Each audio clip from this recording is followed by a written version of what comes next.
Shalom Bapak Ibu Saudara-saudara, kawan-kawan guru-guru sekolah minggu dimanapun berada. Salam sehat, amanginang, salam jumpa kembali masih di video sermon singkat. Terima kasih untuk semua atensi dan dukungan serta support dari Bapak Ibu Saudara-saudara. Kami tetap setia untuk membantu pelayanan kita melalui penjelasan firman yang kita usahakan sederhana dan mudah dipahami. Ya, mengenangnya tetaplah semangat melayani, be kreatif, be smart, dan melayani sekolah minggu adalah keputusanku, melayani Tuhan adalah kewajiban kita bersama. Mari kita sermon Jamita sekolah minggu untuk minggu Okuli 12 Maret, Yohanes 4 ayat 5 sampai 10. Maka sampailah ia ke sebuah kota di Samaria yang bernama Sikar, dekat tanah yang diberikan Yakub dahulu kepada anaknya Yusuf. Di situ terdapat sumur Yakub.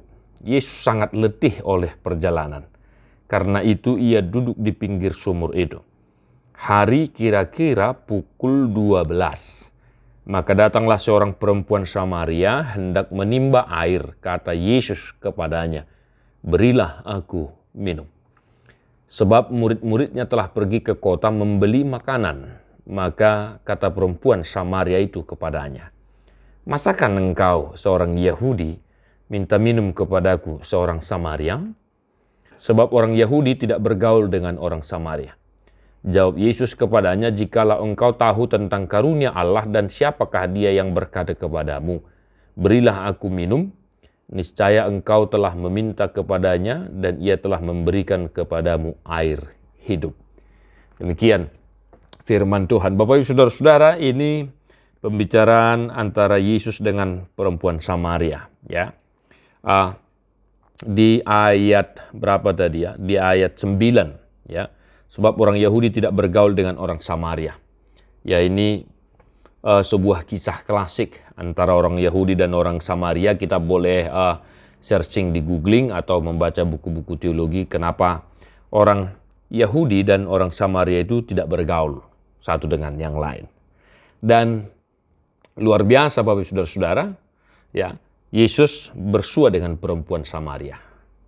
Nah, dari sini kita berangkat untuk memberikan penjelasan, mengkhotbahkan teks ini kepada anak-anak sekolah minggu kita yang mengenangnya. Orang Yahudi dan orang Samaria tidak bergaul. Ya, tang masyarakat Tuhan, SKT. Iya, siapa tahu ada dari antara kita ini guru-guru sekolah minggu yang SKT juga ya.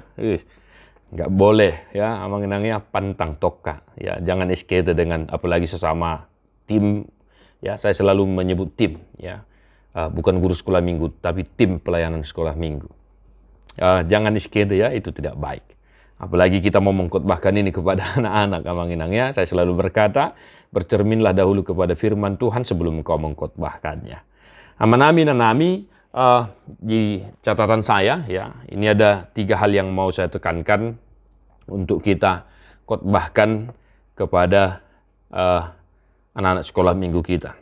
Yang pertama mengenang, melalui teks ini kita mengkhotbahkan, kita mengajari anak kita untuk senantiasa mau menolong sesama. Ya, mengenangnya Yesus sangat letih di teks itu. Ya, perjalanan. Tengok Yesus capek, Bapak Saudara-saudara, ya. Dan dia pengen minum, dia haus. Nah, jangan lupa melayani itu capek, Bapak Saudara-saudara ya. Jika melayani setiap hari Minggu, jangan lupa bawa air minum ya, mengenangnya. Dan di situ dikatakan jelas, faktanya pukul 12. Ya. Siapa yang tidak capek, Bapak Saudara-saudara? Pukul 12, wajar saja. Namun, disinilah kasih karunia Tuhan kita itu, Bapak Saudara-saudara. Yahudi dan Samaria tidak bergaul. Tetapi Yesus meminta sesuatu kepada orang Samaria. Maka orang Samaria itu, perempuan itu heran. Masakan engkau meminta sesuatu kepada aku sedangkan kita itu SKT gitu loh. Nah, kita ingatkan, kita nasihatkan agar anak-anak sekolah minggu kita itu tetap mau menolong sesama. Ya, itu prinsip kehidupan iman kita, Bapak Saudara-saudara. Tolong menolong.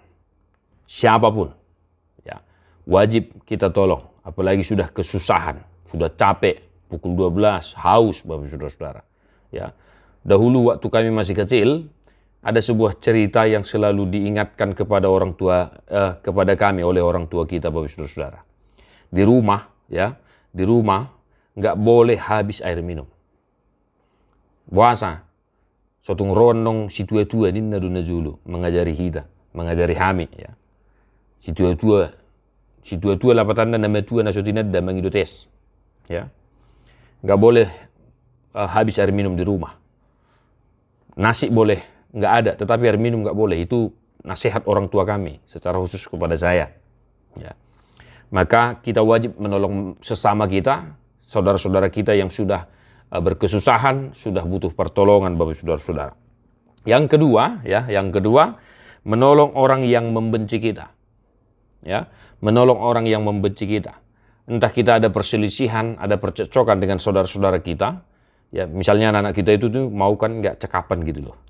Nah, jika kawannya yang tidak dicakapinya itu sudah terjatuh, masa didiamin kan begitu. Nah, ini kita ingatkan Bapak Saudara-saudara. Masa gara-gara mereka tidak bergaul, Yesus sudah minta minum, haus misalnya, perempuan Samaria masih berkata demikian. Nah ini, mengenangnya, kalau ada mereka anak-anak kita itu yang sudah SKT, ya, jika sudah butuh pertolongan misalnya, ya, terjatuh misalnya, pulpennya ketinggalan, pensilnya ketinggalan dan lain sebagainya, wajib hukumnya mereka menolong temannya itu. Nah ini yang kedua, mengenangnya jelas ya. Yang ketiga ini yang paling penting. Di ayat terakhir dikatakan Yesus di sana, Bapak Ibu Saudara-saudara, niscaya engkau telah meminta kepadanya dan ia telah memberikan kepadamu air hidup. Ya. Di samping kebutuhan daging, air minum, air mineral, Yesus mau menekankan air hidup, Bapak Ibu Saudara-saudara. Dia berkata kepada perempuan itu, akulah air hidup itu. Ya, di ayat sesudahnya itu, ya, bisa kita baca Bapak Ibu Saudara-saudara di pasal 4 ini, ya. Barang siapa minum air ini, ia tidak akan haus lagi. Ya, barang siapa minum air yang Tuhan beri, ia tidak akan haus lagi. Nah, kita khotbahkan kepada anak-anak kita bahwa kebutuhan air minum itu perlu. Ya. Namun ada air hidup yang akan membuat kita tidak akan haus lagi. Yaitu Yesus Kristus itu sendiri.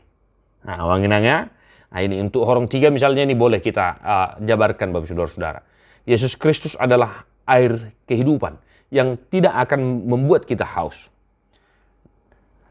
Yesus Kristus dalam hal firman Tuhan, ya, Yesus adalah firman dan firman itu sudah ada bersama-sama dengan kita, tidak akan membuat kita haus. Maka untuk orang tiga, kelas 6, kelas 5, ya, kelas 1 SMP mungkin, kita nasihatkan, kita khotbahkan bahwa Yesuslah air hidup yang sesungguhnya. Kalau kita minum air mineral, kita masih akan haus. Tetapi kalau kita meminum air kehidupan itu, firman Tuhan itu, firman Yesus itu, kita tidak akan haus. Untuk orang 2, ya, kelas 3, 4, 5 kali ya, mungkin berbeda-beda Bapak Saudara-saudara. 3, 4, 5 tadi tolong menolong. Nah, kita bisa juga menjabarkan air kehidupan ini, ya. Untuk orang 1 kelas 0 sampai kelas 2 kita boleh mengajarkan melalui lagu-lagu Bapak Saudara-saudara. Tolong menolong ya. Mungkin banyak lagu-lagu yang kawan-kawan tahu. Nah, demikian Bapak Saudara-saudara 3 hal yang mau saya tekankan untuk kita khotbahkan kepada anak sekolah minggu kita. Amanami nanami, jangan di skip dulu, ini ada sedikit saran ya. Jika anak sekolah minggu kita banyak Bapak Saudara-saudara, ya, tak usah bagi horong. Tetapi sesuai kelas saja, kelas 1, 2, 3, 4, 5, 6. Guru sekolah minggu misalnya kan banyak. Ya, kalau banyak anak kita itu, kita bagi saja per kelas. Masuk semua. Ya. 3 horong itu kalau misalnya sekolah minggu kita sedikit. Kayak kami di Tulang Bawang ini, sedikit ya. Namun kalau banyak Amanginang, saya sarankan sesuai kelas saja. Kelas 0, 1, 2, 3, 4, 5, 6. Ya, kelas 6 mungkin bisa digabung dengan kelas 1 SMP. Ya.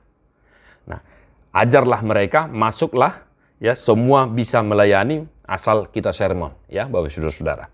Nah, Manami, jangan lupa untuk persiapan, sebentar lagi kita akan memasuki Jumat Agung dan Paskah. Be kreatif, pikirkan hal-hal kegiatan sekolah minggu yang bisa kita lakukan untuk menyambut Jumat Agung dan Paskah. Jangan lupa buku yang di sekolah minggu, Bibel Alkitab, agenda sekolah minggu, dan alat peraga lainnya. Tetap semangat ya, Manginang. Tuhan memberkatimu. God bless you. Non-stop.